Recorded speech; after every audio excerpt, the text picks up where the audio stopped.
Welcome to another episode of Bob's Bullet Points. I'm your host, Bob Main. I'm going to talk about the Glock 34, one of the most iconic production competition pistols that's ever been made. And I'm going to talk about why I think it's important that you keep it mostly stock. Please make sure that you subscribe to this channel, like this video, hit the bell, so that you don't miss any of my points. So the Glock 34. This is mine. There are many like it, but this one is mine. And so I've done a lot of competition shooting. Almost 16 years worth of it now. And I've also taught a lot of defensive shooting classes. And I've rarely seen Glock 34s fail. I say rarely because about the only time that I ever see a Glock 34 fail is when it has been modified too much. As you can probably tell, mine is a third generation, okay? And this thing is pretty much like it came out of the box. The only thing I did is I did change out the sights. I'm going to talk about the sights in a minute. And I put a stainless steel guide rod in it. And a little bit, it adds a little bit of extra weight to the front. Now, when I shoot some competition like IDPA, I take that out and I put the factory recoil spring assembly back in it. And because I believe it's more legal in the production division. I actually haven't read the new rule book. So that's about it. That's all I do. And this is a fantastic shooting gun. You know, I'm going to say, first of all, let's see if I can show you this. Actually, it'll work probably better if I do it this way. Let me see if I can get this up close to the camera right here. So you can, that's quite the challenge, but there we go. Okay, excellent sight picture. These are Bob Vogel sights. That's a red fiber optic front. It's hard to see maybe unless I get a little bit closer to the camera. But I like that sight picture. I like all that daylight in the rear sight that leaves a lot of daylight between both sides, on both sides of the front sight. I think that's important.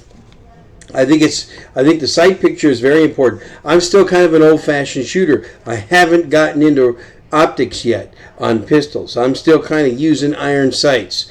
I'll probably get there one day, putting a red dot on this or even a green dot. I kind of like the green dots a little bit better.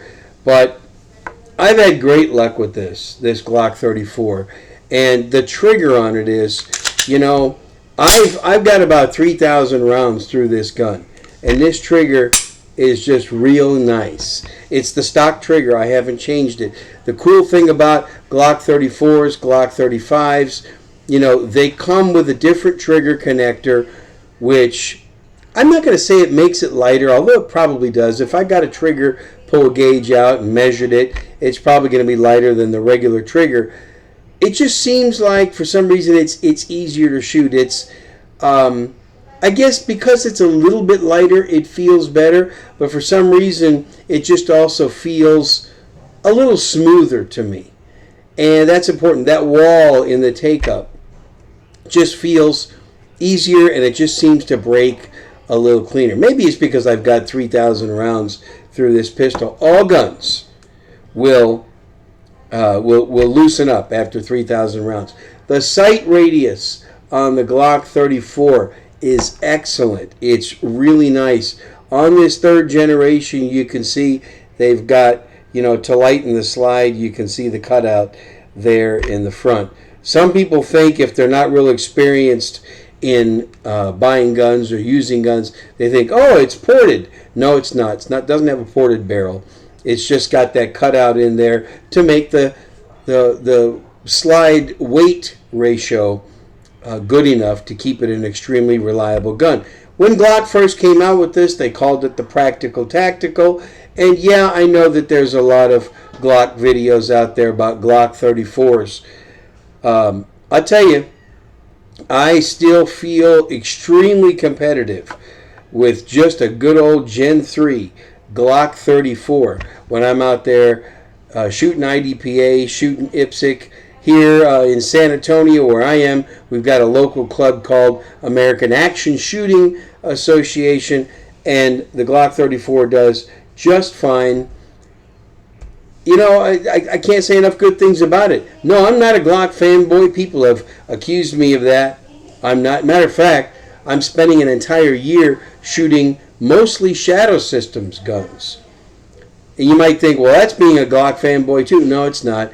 Shadow Systems they're not Glocks, first of all. I think, in my opinion, with the exception of maybe the 34, I think the Shadow Systems got it right when they built a Glock-like pistol. But this is not about that. This is about the Glock 34, the Ubiquitous Glock 34. If you own one, that you made a great decision.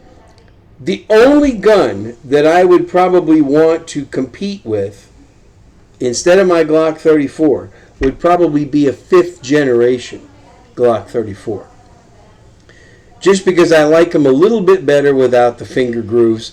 I like the front serrations. I would like to have the optics cut so that I could put an optic on that one day. I could also buy another slide for my G34 if I wanted. So there it is. A lot of videos about the Glock 34 out there, but I just wanted to kind of give you my everyday man's perspective from using this gun. I think I bought this 7 years ago. I think it was 6 or 7 years ago, something like that. And yeah, I've only put about 3,000 rounds in 7 years because I've been doing a lot the last several years shooting my Glock 19 and also a couple of SIGs and things like that. But I think that if you are going to, and you know, a lot of people carry this gun. It's amazing how many people actually carry a Glock 34, especially in a holster that's made by one of my sponsors, Keeper's Concealment. They make the best, bar none, the best appendix inside the waistband and holsters, and a lot of people will carry a big gun like this in a Keeper's holster. Check them out. There will be a link in the show notes for Keeper's Concealment. Check them out. You can get a 10% discount just by using the coupon code Handgun World. Again, like and subscribe to this video. Click the notifications so you don't miss any of my points. Thanks for watching.